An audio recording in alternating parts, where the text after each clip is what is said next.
Hey YouTube, this is Noah, and today I'm going to be doing a review and sort of how to use this device. It is a Neewer shutter release. I think that's how you pronounce their brand name. It's an Amazon brand, but it's a shutter release for the Canon cameras. I'm not sure if it works with Nikon or any other type of camera, and I'm not even sure if it works with all Canon cameras, but it uses a 2.5 millimeter remote input for Canon devices. So if your camera has a 2.5 millimeter remote input, then it will probably work for your device.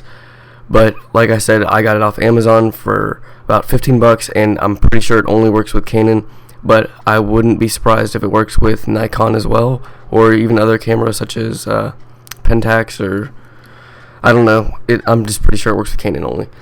As you could see before, it runs on two AA batteries, and I've had those same two batteries in there since I got it, which was about 3 months ago, and that puts me to the next problem.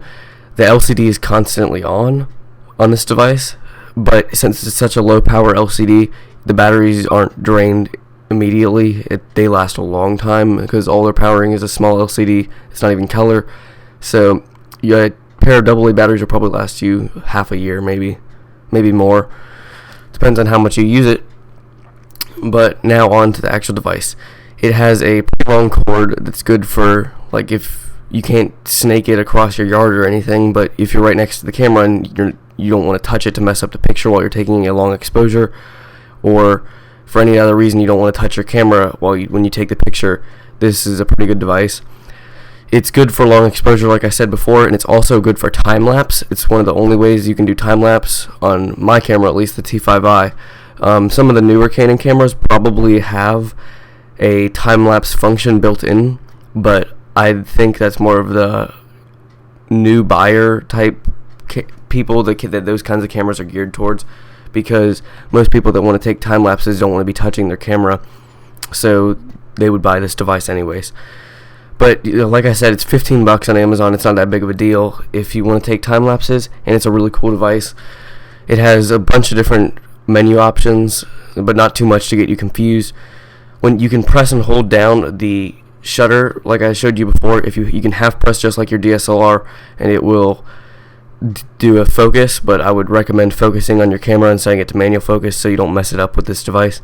And then you full press and push it all the way up to get it to lock at that, and then you can see a timer to see how long it's been holding it open for.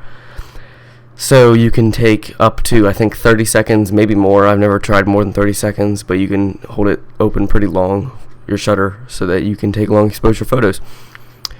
The delay is how long it takes till it starts. The long is how long the time lapse is total, I believe, and the interval is how often it takes a picture. Every other setting you got to set on your camera, such as shutter speed and aperture. You cannot control those with this remote. The N, I forget what that does, and I'm not sure if it's important to the device, but if you guys know, post it in the comments so that other people can know. And the little light bulb and the lock button, you can press it to turn the brightness on, and it's not that much in daylight, but when you're in pitch black, it's perfect because it's like about the brightness of 1/4 your phone screen if you were to use it in pitch black. So it's pretty good if you're in pitch black situation. The music means you can turn on a beeping sound when you use the device, and I don't really like that personally. But this is an overall great device for long exposures where you don't want to touch your camera, and time lapses where you don't want to touch your camera and you can just leave it alone. But that's about all. It's a cool little device. You can pick it up off Amazon. I'll put a link in the description, and you can wrap the cord nicely around it, as you can see. If you liked this video, guys, please like the video in the description, or the description area of my video, and post any comments if you have any questions. If you like the kind of videos I make, please subscribe to my YouTube channel, and I will see you guys in the next video.